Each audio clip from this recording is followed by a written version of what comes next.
একটি আদর্শ পরিবার, একটি ইসলামী পরিবার ইসলামের সবচেয়ে বড় দাবি। আল জিল আস-সালেহ, পরবর্তী প্রজন্ম। আজকে যে ছোট ছোট বাচ্চাগুলো আছে এই বৈঠকেও, এই সম্মেলনেও আছে, এরা আজ থেকে 20 বছর পর বাংলাদেশ আবাদ করবে, এরা আজ থেকে 20 বছর পর পৃথিবী আবাদ করবে। এই সন্তানগুলোকে যদি সৎ করে গড়ে তোলা না যায়, এই সন্তানগুলোকে যদি আদর্শবান করে গড়ে তোলা না যায়, চরিত্রবান করে গড়ে তোলা না যায়, তাহলে এই পৃথিবী আর বসবাসের যোগ্য থাকবে না। এই জন্য ইসলামের সবচেয়ে বড় মাকসাদ হচ্ছে সৎ প্রজন্ম গড়ে তোলা, সৎ সন্তান গড়ে তোলা। এই সৎ সন্তান, এই সৎ প্রজন্ম আমরা কিভাবে পাবো? আমরা কিভাবে একটি আদর্শ পরিবার গড়ে তুলব?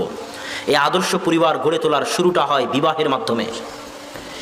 এই বৈবাহিক সম্পর্ক যদি প্রেমের মাধ্যমে হয়, হারাম সম্পর্কের মাধ্যমে হয়, তাহলে প্রথম দিন থেকেই ওই পরিবার আল্লাহ সুবহানাহু ওয়া তাআলার বরকত বঞ্চিত থাকে, আল্লাহ সুবহানাহু ওয়া তাআলার রহমত বঞ্চিত থাকে।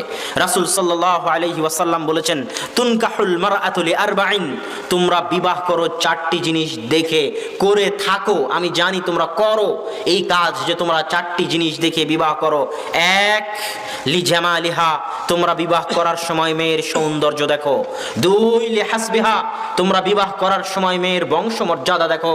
3 লিমালিহা, তোমরা বিবাহ করার সময় মেয়ের বাপের টাকা পয়সা আছে কিনা, ডিমান্ড দিতে পারবে কিনা, মোটরসাইকেল, সোফা, ফ্রিজ কিনে দিতে পারবে কিনা, সেটা তোমরা দেখো। তবে জেনে রাখো, আমি মুহাম্মদ সাল্লাল্লাহু আলাইহি ওয়াসাল্লাম তোমাদেরকে বলে যাচ্ছি, ফাজফার বিদাতিদ্দিন, যদি সৌন্দর্য নাও পাও, যদি টাকা পয়সা নাও পাও, যদি বংশ নাও পাও, তো অন্তত পক্ষে যেন তোমার স্ত্রীর মধ্যে দীনদারিতা থাকে। এই দীনদারিতা দেখে তোমরা বিবাহ করিও। কেননা একটি আদর্শ পরিবারের সবচেয়ে গুরুত্বপূর্ণ সদস্য একজন আদর্শবান স্ত্রী, একজন দীনদার স্ত্রী, একজন পরহেজগার স্ত্রী, একজন সৎ সতী সাধবী আল্লাহ ভীরু স্ত্রী। এই আল্লাহ ভীরু স্ত্রী, দীনদার স্ত্রীর মূল্য আল্লাহ এবং আল্লাহ রাসূলের নিকটে অপরিসীম ও সীমাহীন। রাসূল সাল্লাল্লাহু আলাইহি ওয়াসাল্লাম বলছেন, আদ-দুনিয়া কুল্লুহা মাতা ওয়া খায়রু মাতাইহা আল-মারআ সালিহা, আসমান এবং জমিন তার মাঝে যা কিছু আছে সবই সম্পদ, তবে সবচেয়ে দামি, সবচেয়ে শ্রেষ্ঠ, সবচেয়ে মূল্যবান সম্পদ হচ্ছে আল-মারআ সালিহা, সতী সাধবী ন্যায়পরায়ণ পরহেজগার দিনদার স্ত্রী।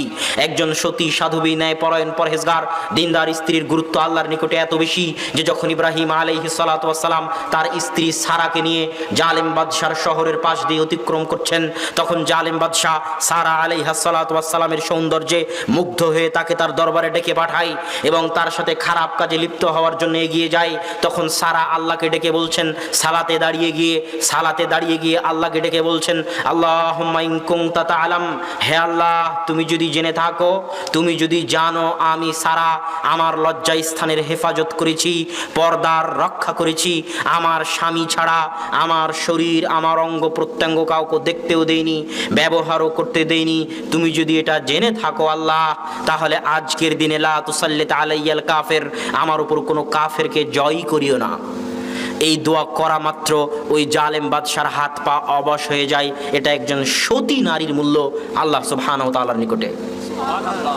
সম্মানিত উপস্থিতি, এই জন্য রাসূল সাল্লাল্লাহু আলাইহি ওয়াসাল্লাম বলেছেন যে সতী নারী আসমানের নিচে জমিনের উপরে সবচেয়ে দামি, সবচেয়ে মূল্যবান সম্পদ।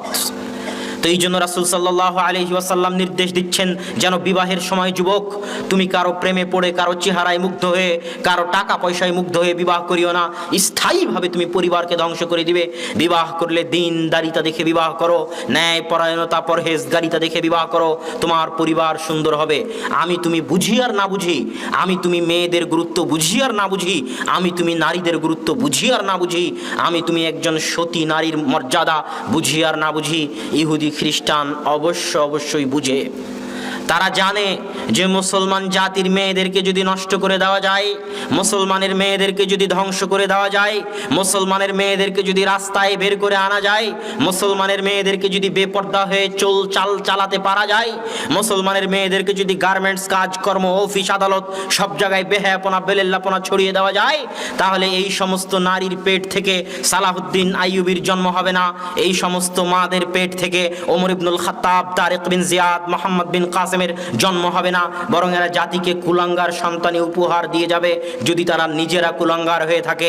এটা ইহুদি খ্রিস্টানরা জানে, আমি আপনি জানি আর না জানি। এই জন্য তাদের যত প্রজেক্ট আছে সব প্রজেক্টের অধিকাংশ অর্থ তারা মুসলমান মেয়েদের ঘর থেকে বের করার জন্য কাজে লাগায়। কিভাবে তাদেরকে ঘর থেকে বের করা যাবে? তুমি যদি ঘরে থাকো তাহলে হাউস ওয়াইফ, তুমি যদি ঘরে থাকো তাহলে গৃহিণী, তুমি যদি ঘরে থাকো তাহলে অবরোধবাসিনী। বাইরে আসো, চাকরি করো, টাকা পয়সা ইনকাম করো, বাইরের দুনিয়া দেখো, বেকার হয়ে কেন বসে থাকবে? অথচ ওই মা ওই বোন জানে না যে আল্লাহ সুবহানাহু ওয়া তাআলা তাকে আসমানের নিচে জমিনের উপর সবচেয়ে বড় চাকরি, সবচেয়ে দামি চাকরি, সবচেয়ে গুরুত্বপূর্ণ চাকরি, সবচেয়ে কঠিন চাকরি দিয়েছেন। আর সেই কঠিন চাকরিটা হচ্ছে একটা ছোট্ট সন্তানকে সৎ সন্তান রূপে গড়ে তোলা। এর চেয়ে কঠিন কাজ পৃথিবীতে নাই। পিতা হতে পারলেই, জন্ম দিতে পারলেই পিতা হওয়া যায় না, আর জন্ম দিতে পারলেই মা হওয়া যায় না। এটা মাথায় রাখতে হবে, মনে রাখতে হবে।